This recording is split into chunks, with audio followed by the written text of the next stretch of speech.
Hey, welcome back to the Uncool show. I'm Dylan, I'm Nathan. and we are on episode 14 of the Uncool show. And today we're doing a tiny little bit of a shift.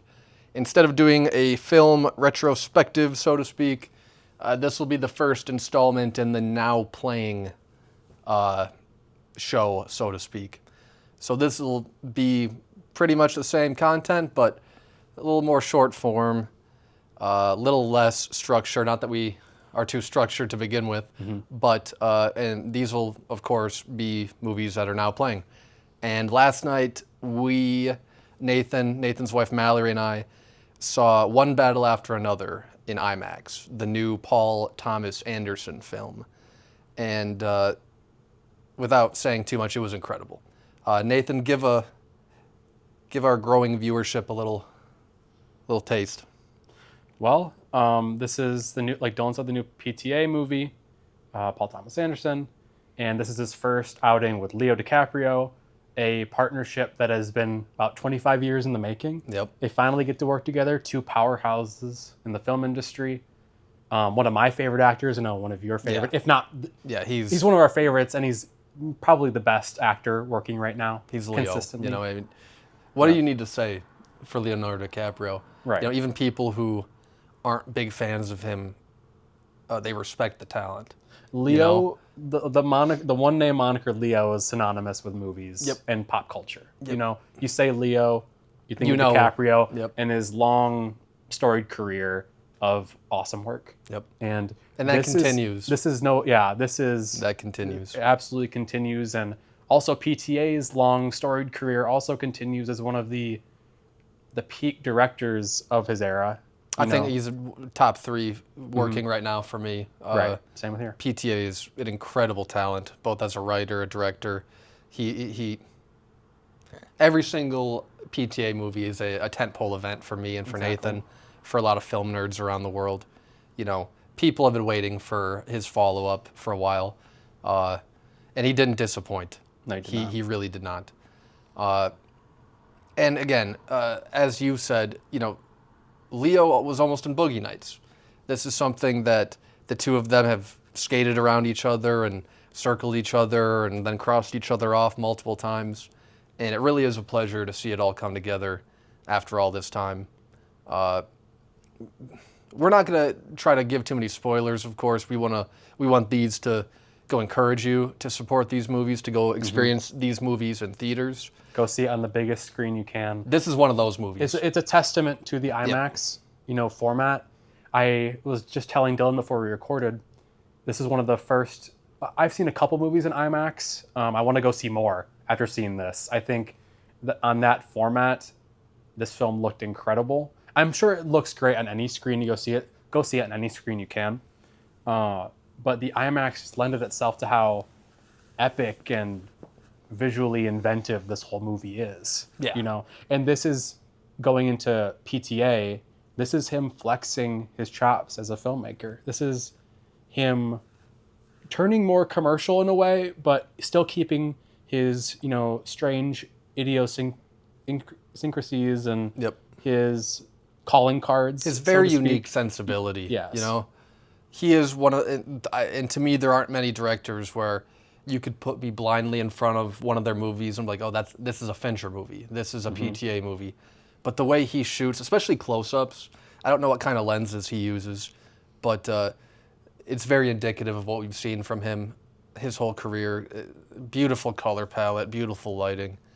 But like you said, this is a more commercial movie, and that is not a detriment to this movie at all. This is a very interesting source material. Based off of a Thomas Pynchon novel, and Thomas Pynchon is a very weird author, very reclusive, very brilliant. He's written some of the most impressive novels ever, and adapting anything from him is really difficult. And I think Inherent Vice showed that. That's not a very commercial movie at all. No.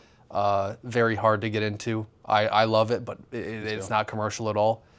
This really takes that weird Pynchon PTA vibe, this like weird stoner, noir, mystery type of world that both of them can create together, and ratchets it up. Right. And really makes it fun and crazy, anxiety-inducing. What I'm trying to think how we can give a little plot introduction. Yeah, I can. Yeah. I'll do my best, and Yeah, do you it. fill in the blanks. You're gonna do a great job. So this movie is simply about kind of a man and his daughter, or a man and his daughter. We'll keep it at that. Yeah. No, we'll try to stay away from spoilers if at all possible. But it's about Leo DiCaprio's character, Bob Ferguson, and his daughter Willa, and Bob's past was revolving around a revolutionary group called the French 75, which leaned into more of like political violence, into bombings, taking people out of the like migrant camps at the border, to like abortion clinics, to banks. So these people, especially Bob, Anti-capitalist, Yes. Anti-establishment. Yep. And he was sort of this like, at the beginning, he comes into this group, meets Tiana Taylor's character, and they have a kid together. And eventually, Sean Penn's character, Stephen J. Lockjaw, which is a great name. great character name. Yeah. Who You know is- who he is even before you don't Right. see him, just because of the name. It really is perfect. He's a military leader who's after this group, and eventually Leo's character and Tiana Taylor's character, they eventually fall in love, but then there's a breaking point and they separate, and that's kind of the prologue of the movie. Yep. Those three, Leo, Tiana, and Sean Penn's characters intersecting and how they weave into each other's narratives, and then eventually 16 years later, Leo DiCaprio's character, The group has been. it's disbanded. Some of them are / dead. Some of them have moved Arrested. on. Some of them are arrested, and a couple of them are still fighting the good fight, so to speak. But yeah, 16 years later, Leo's character has changed quite a bit. Yes, he's becoming this stoner dad who's he's a loser now. He's a loser. And Yeah. he's way past his revolutionary days. He is very out of touch with culture, and he's like talking about how he's spending nights with his probably stoner buddies, other losers in that that small community. But his daughter is very precocious, very wise for her age. Yeah. And kind of has the same, passion for the world that her mother did. And eventually, Stephen J. Lockjaw, Sean Penn's character, is trying to find her and find Bob. He's tying up loose ends. Yes. There Yes. are people from 16 years ago that still not haunt him, but he obsesses over. Sean Penn's character is a very obsessive, a very idiosyncratic guy. Very unique character, very unique performance. I don't know how many people could have done this other than Sean Penn. He has a very unique look and a sensibility about him that really worked here. But yeah, his character, Stephen Lockjaw, is tying up loose ends, and he is tipped off to the location of where these two are hiding. And from that point, all the setup becomes a cannonball rolling down a hill, Yes. picking up steam, picking up trash, and it all turns into this chase from that point. It's a chase movie, basically. It turns into a chase movie, where Leo's bumbling, idiotic, too stoned to function, too paranoid to think character is fighting for his life and his daughter's life, and he is giving it every ounce. Both his character is giving every ounce for his daughter, and Leo is giving every ounce as a performer. Very physical performance. Very physical, very funny. Maybe the most comedic we've seen Leo, Yes. at least since Wolf of Wall Street. Once Upon a Time in Hollywood. Yeah. He's good at playing nowadays very insecure characters who are not, they don't feel good in their own skin. Nope. They hate themselves. They hate They're themselves. struggling with this or that. They don't know how to interact with society. I think that's kind of where, in whatever society they find themselves in, like in Once Upon a Time in Hollywood, he's this kind of down and out actor.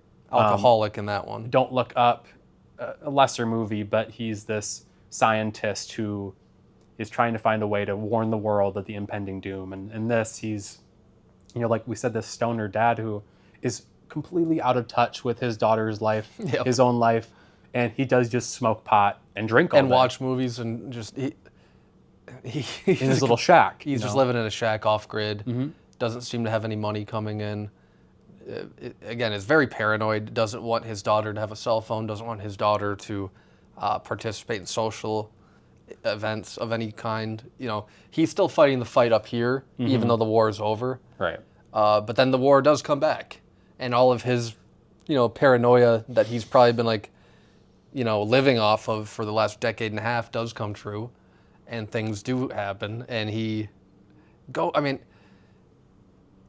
this movie is 3 hours long almost. It doesn't feel like it, but I couldn't tell you how long the sequence is after he really starts running, but from that point on, the movie is at 90 miles per hour, and there's a ton of information coming at you, a ton of jokes coming at you. This is I think the funniest PTA movie. Probably since Boogie Nights, I would say. Boogie Nights is really funny, very dark. But it has a tragic tilt to it. So does this, though, in a way. It does, yeah. But I think this probably is his most outright funny. Yeah. And it has a ton of laugh lines. We were in a great audience. We were. That respond. It was a small audience, but they really responded to the movie like we did. And I think going back to Leo, I think it is probably his most funny performance.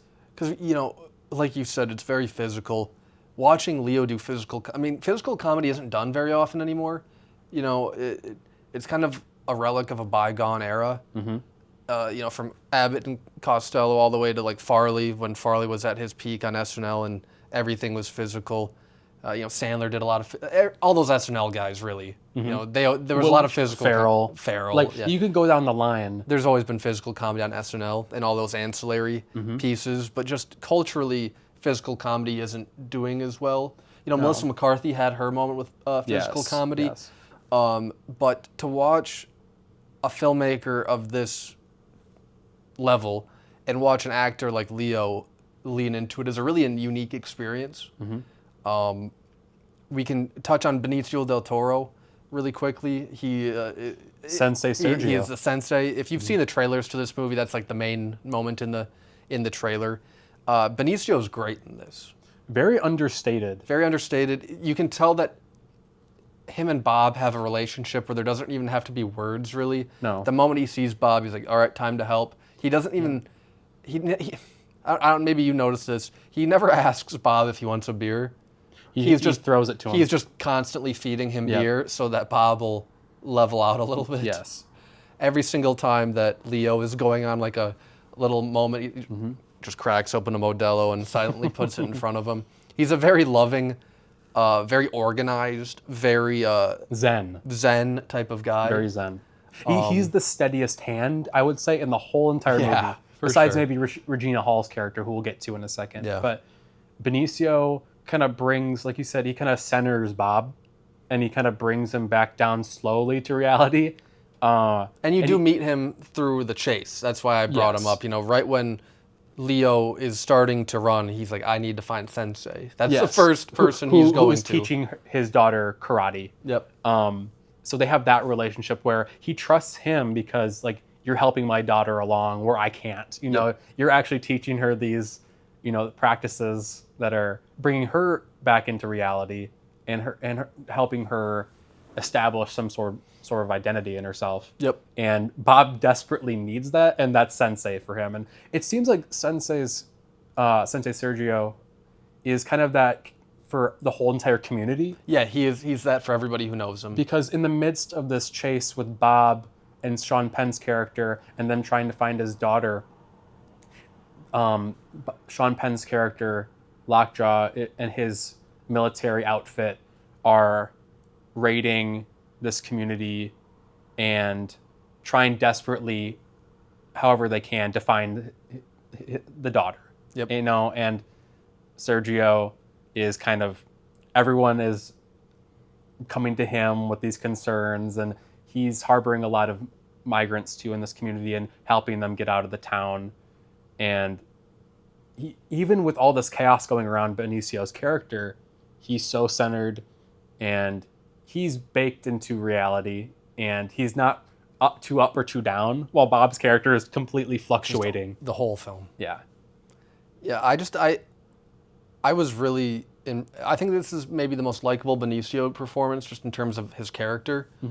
And he's had a good run of playing really interesting characters, but this guy's so warm and likable. I went on Reddit and read the Reddit movie discussion for this right after it came out, and multiple comments were like, I would watch a Benicio del Toro, Sensei Sergio spinoff. It'll never happen, but it would be really cool to, inhabit his world a little bit, because his world feels very lived in and very real. As you said, his community, which is hidden and like throughout this weaving apartment building, is really cool. That whole sequence of that apartment building is really cool. It is. And also very funny with Leo bumbling to remember a certain password to these revolutionaries.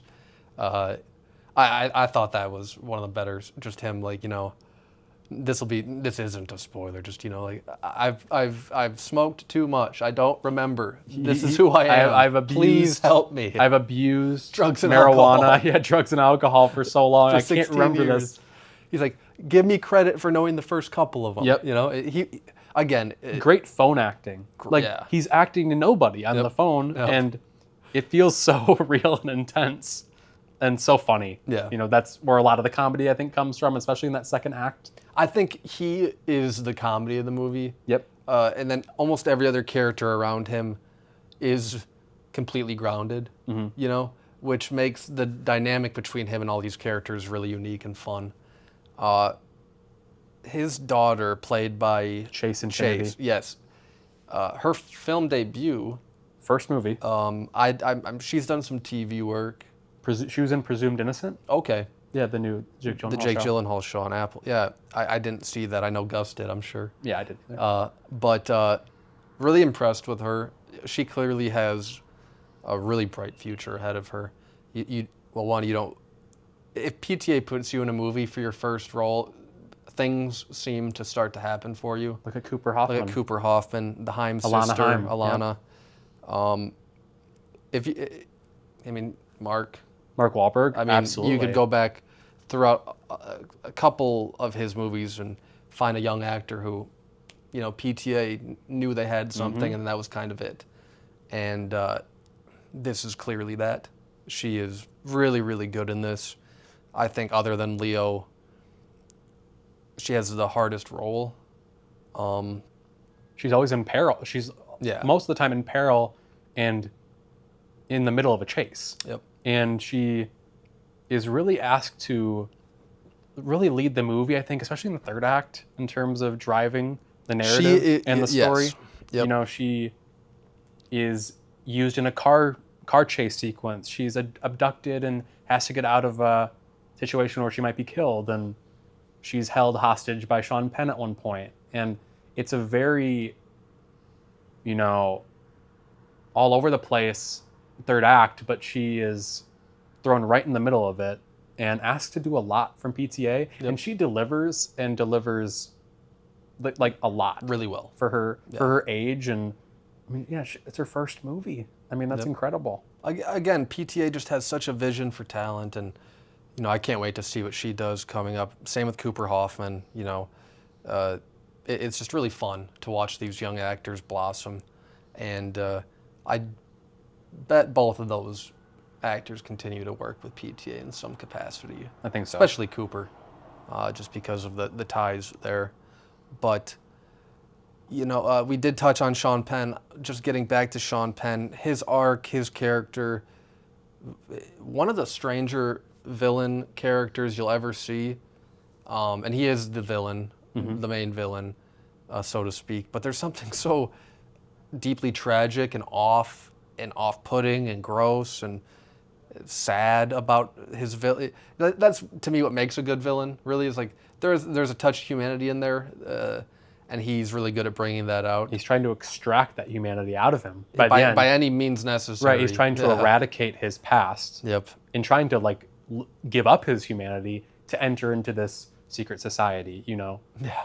Which is a whole other thing. A whole other I don't think we should touch on that too much because No. there's so much. That's a on good that. surprise. There's a lot going on there. Yeah.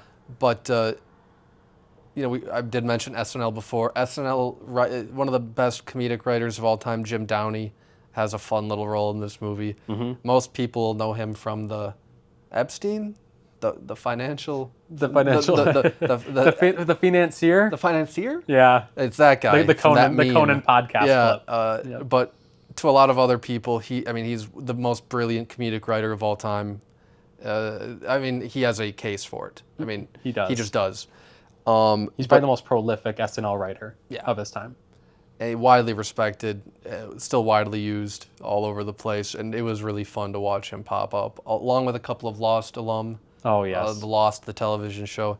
There's some surprises in the third act and some weird things in the third act that are just fun. Some work, some don't, at least for me. But this movie never lets up in terms of its entertainment value. No. In terms of its pace, I think this is one of the best paced films I've ever seen. Mm-hmm. Again, for 2:47, it didn't feel that long. It really moves. It is a frenetic, uncut gems type of pace for people who've seen that.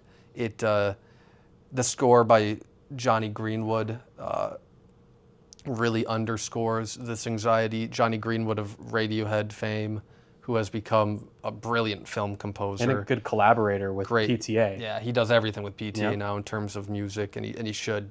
Johnny's a musical genius.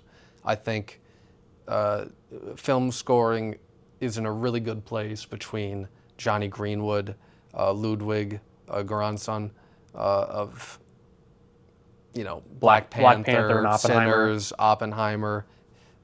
Those two are going to get Oscar nominations for this for sure. Same with the Nine Inch Nails guys, Trent Reznor and Atticus Ross. We have three really talented younger.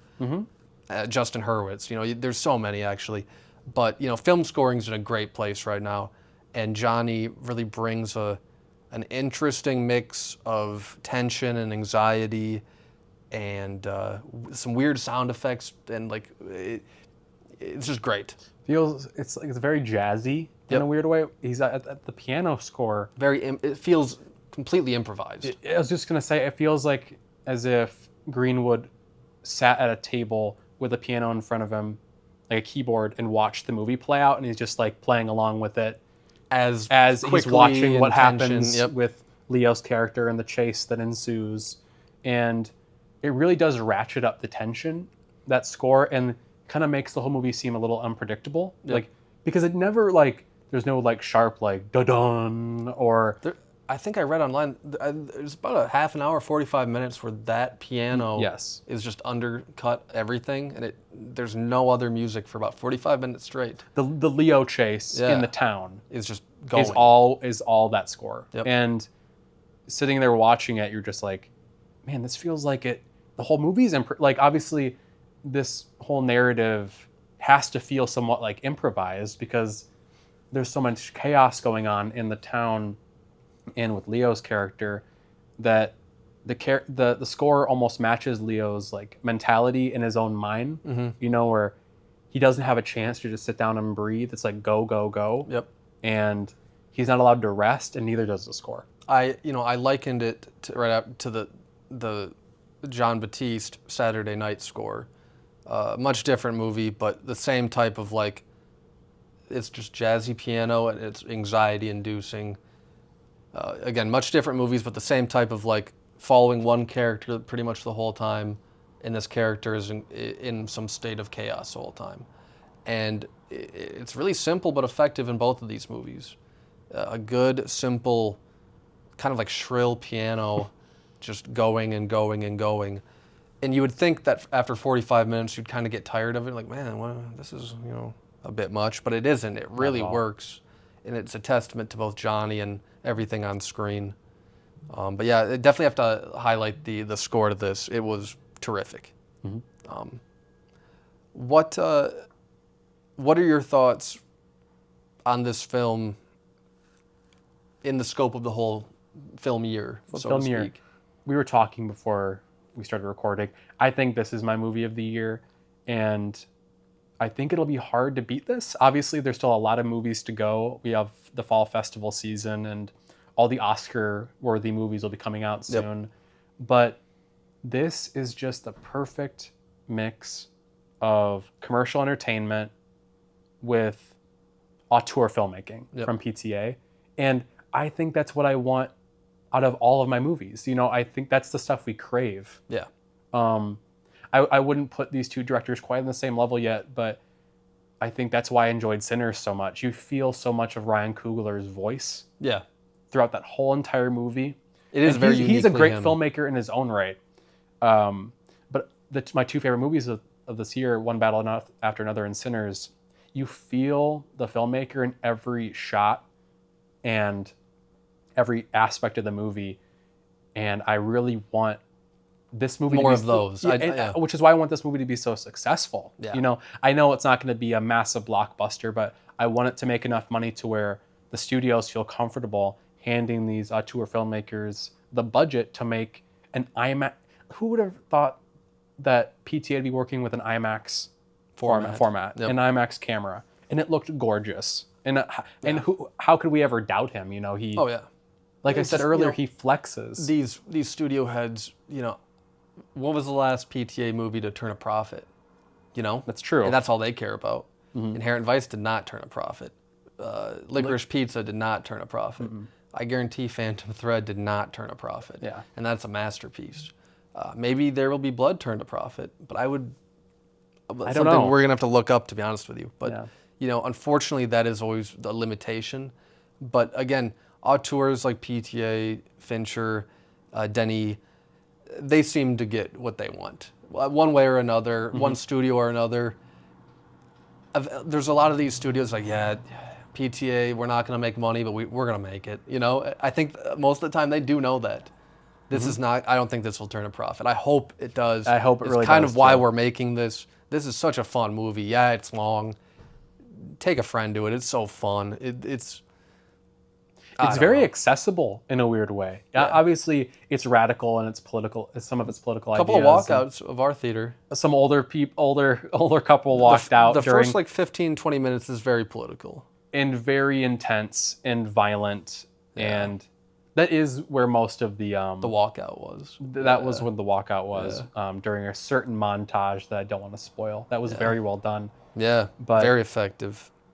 I totally agree that as long as studios are making money with other big blockbuster entertainment that is probably some of the lowest common denominator type of filmmaking, they will hand these top tier filmmakers a budget. That balancing act is probably the whole job over there. Because they want to give, obviously, well, I'm not under the impression that the Warner Brothers, the company that, the studio that made this, they know that this movie is going to be an Oscar frontrunner. And it'll probably win multiple Oscars. It might be a Best Picture winner. It might be finally PTA's director Oscar. You know, they know what they had here. And obviously working with a director like PTA, it's all quality. Yeah. He hasn't made a bad movie. He hasn't made like anywhere close to a bad in terms of like the letterbox scale. I don't think he's made anything under a 4, in my opinion. I think he's consistently great. And he's one of those filmmakers where once you see another PTA movie on the schedule, you're pumped and ready to see it as soon as possible. There's only so many. I named a couple, like Nolan. Chris Nolan is another one of those. You know, Scorsese, Spielberg, Jordan Peele now. It's like there's only so many of them. Right. And when things like this come out, they have to be appreciated. And the greater film community is appreciating this so far. It's wholly itself. It's very unique, and again, unique, creative, risky movies don't come out every day. No. Like you said, lowest common denominator films come out all the time. This is something to be really thought about. It's something to be rewatched. I'm going to go see this within the week. Yep, same here. Ryan hasn't, our other younger brother, Ryan, wasn't able to come see it. I think Ryan would love this. I think he'd dig it too. I think Gus, our uncle, I think Harlan will really like this. I have a couple. My buddy Nick was actually just Nick is pumped for this movie. This is something that this could become a word of mouth type of event, I hope it does. and that's the hope here. But anything else you want to touch on Yes. without spoiling anything? There's so much. It was such a long movie, but yeah. What do you have in mind? I think the second act and third act are contain some of the most exciting filmmaking I've seen in a long time. The chase scene, the last chase scene, The car chase, yeah. everything happening in the third act. It does not stop for a breath. It always goes.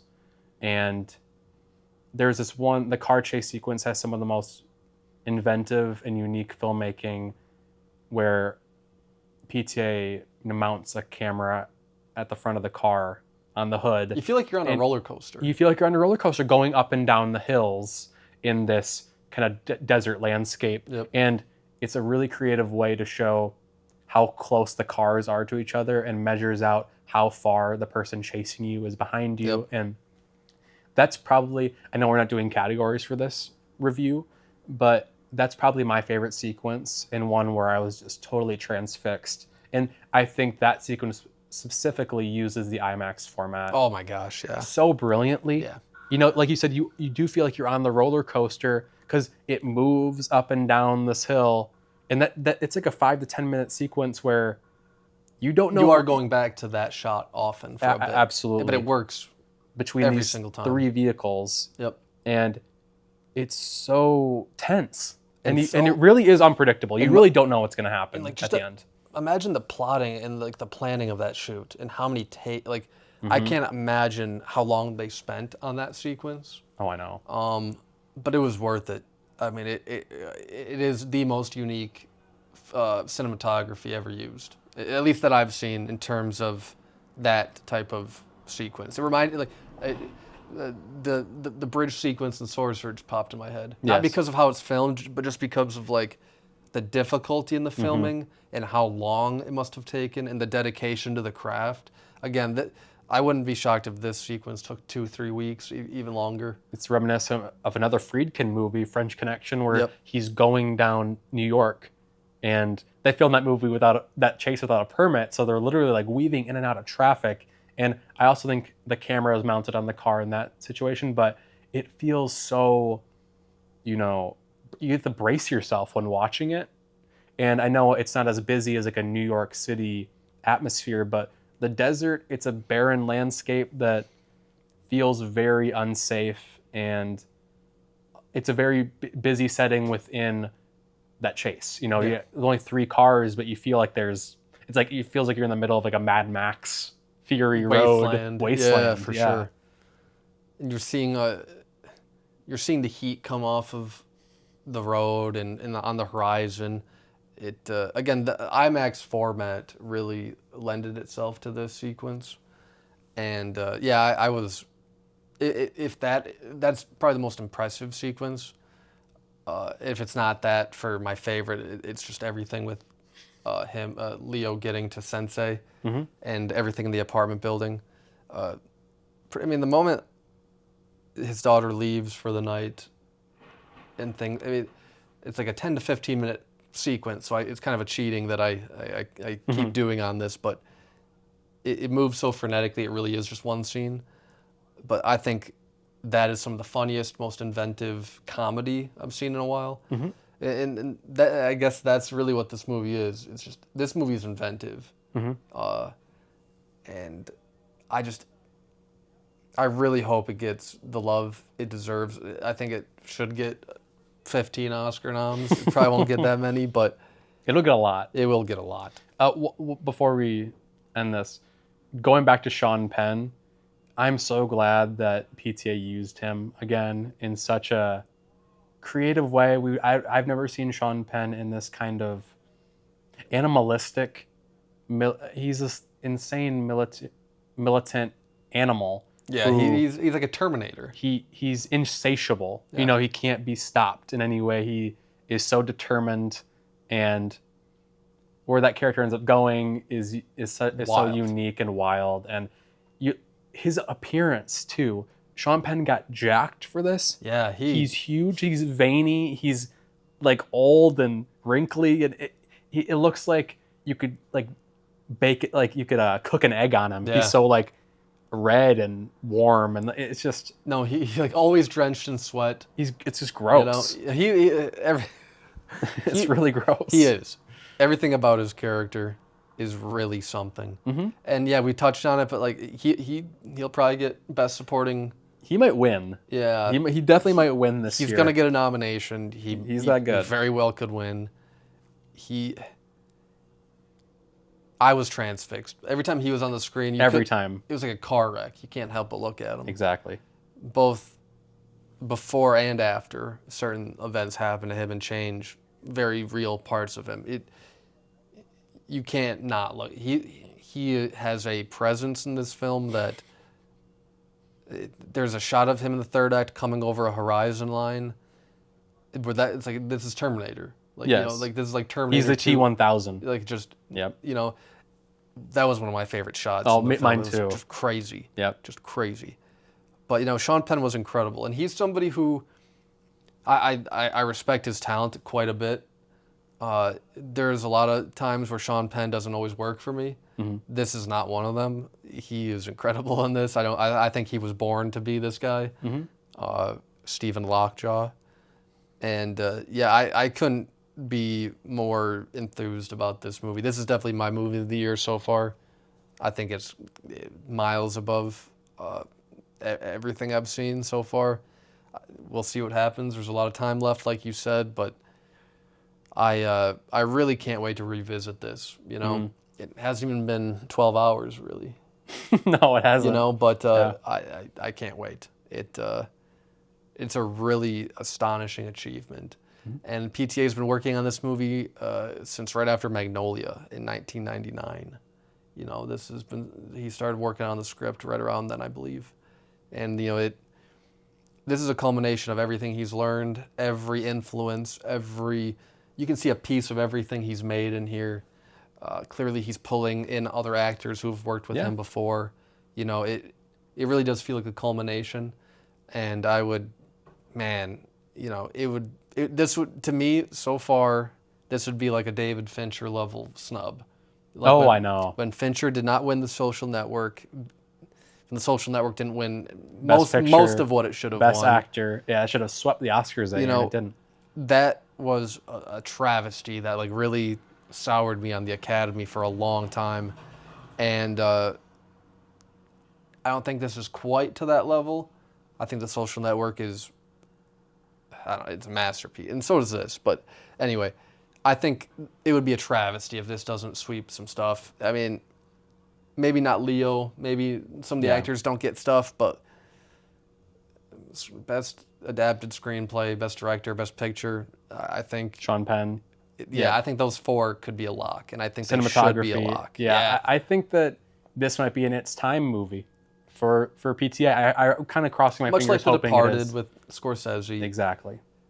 Unfortunately, a lot of these Oscars do become makeup awards. It happens with the Emmys too, Golden Globe, you know, all of them, Grammys. It just happens, but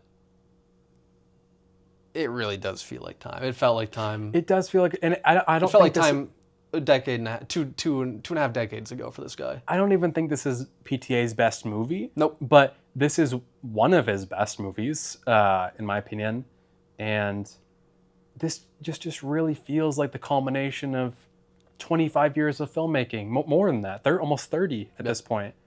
And he has never been more accessible in his filmmaking and willing to go the extra mile in terms of pacing, like you said, and just really intense filmmaking that doesn't stop for a beat. And it's incredible, and he should win Best Director this year. He really should. Sight unseen in other movies, but he's one of our best working directors right now, and it would be a shame if he goes throughout his career without one. And I mean, same thing with Fincher. Makeup Oscar or not, this feels, it's a genuinely great turn from him in the filmmaking chair, and it's worth the price of admission And then some. and then some. Exactly. It really is. Again, it came out yesterday. We went and saw, I think, the second showing that we could go see in this format. We've been talking about this movie for a long time. But I've been hyped for this movie since I saw the trailer. Again, it's a very Stoney, Lebowski, Long Goodbye, Inherent Vice, weird trip of a movie, and again, it shouldn't be for everybody, and this shouldn't be an accessible movie. And for a couple people, it wasn't. It won't be But for some. Again, taking a Pynchon novel and making it this accessible is insane. It'd be like taking a Hemingway novel and it making $1 billion. It's just like The Old Man and the Sea and turning that into like a commercial smash that just outdid Avatar. That's like the type of level of achievement we're talking about. This is a really incredible screenplay, pulling from, like I said, the Pynchon novel Vineland, taking from the last 20-something years of American politics, the last 5 years of American politics, everything in PTA's personal life. He's rolling it all into here, and he's doing it in a very clean-cut, very impressive, very technically impressive package. This movie should be a mess, and it just isn't. It really feels like a miracle. It feels like a miracle. Structurally, he works usually with ensembles and always manages a way to make it feel legitimately spread out, and you get a chance to know every single character, and they don't shortchange any characters. And with this movie, there are very vibrant actors in the narrative that you want to be with. And we were at the end of the movie, we walked out and talked about how we wanted more of We wanted more of Leo's character. We wanted more of Regina Hall. We wanted more of everybody. And I think that that's such a compliment to the movie. Yeah. Their characters are so indelible, and you want to be around them. That's a perfect way to put it. And again, doing that is hard. Making characters feel real is hard. I know a lot of people go to the movies and there's like, oh yeah, here, they're not really thinking about it in that way. But you would think that, like Tiana Taylor's character, who wasn't even one of my highlights, so to speak, you can structure like a short film around that character. And she was barely in the movie. It's incredible. And he is one of the few directors who can do that. This is a masterpiece. I know we're rambling on, but it's got everything you want. It's got Leonardo DiCaprio. It's got him having fun in one of the weirdest, wildest, zaniest. You've never seen a performance of his like this. No. This is a role that he hasn't jumped into, and now he's jumping into it head on, and he kills it. The look of his character, the tone of his character, the way he talks to other people, the dichotomy between how he talks to the children in the film and sensei or people he respects. He's such a unique guy. But it's got Leo, it's got Benicio, it's got PTA, it's got a ton of up-and-comers. It's well shot, it's well scored, it's funny, it's deep, it's entertaining. It's technically seamless, and awesome performances, and an amazing director all behind it. I mean, it's exactly what we want in the movies. This is like my definition of like the perfect entertainment, and it's out there. Please go see it. This is a movie theater movie. Movie theaters, the movie industry is in a free fall. Movies like this, they don't deserve to be streamed. They deserve to be seen on the biggest screen possible, with the loudest sound possible, with as many people as possible. That's what these movies are. That's what movie theaters are. That's what film is supposed to be. And this movie is the epitome of that. It needs to be seen loudly and proudly. But one battle after another. The new PTA movie is out now, and the Uncool show. Dylan and Nathan. Two big thumbs up. Yeah, 2 big thumbs up for One Battle After Another. Go see it, and go see it quickly, because movies are not in theaters as long as they should be anymore. No. Just due to the economics of them. But look up a showtime and go. You won't regret it. And if you do, I don't really care anyway. Yeah. Go give it a good, Yeah. go give it a try. Yep. But anything else you wanna say about it really quick? No, I'm good. Like we said, I mean, that's our movies of the year. Yep. This is it. So, again, there's a lot of movies coming out. The new the Odyssey trailer played in front of this. Oh man. That was actually my first time seeing any of that in like a night, and I missed part of it, which was great. But yeah, there's stuff coming out, but this is a movie of the moment. It'll probably only be in theaters for a week or 2 or 2 weeks. We'll see. Yeah, hopefully longer. Hopefully than 2 that. to 3, which seems to be the longest window possible these days for movies like this. Yeah. But it is out now. Go see it. Get in our comment section. Talk to us about it. And enjoy.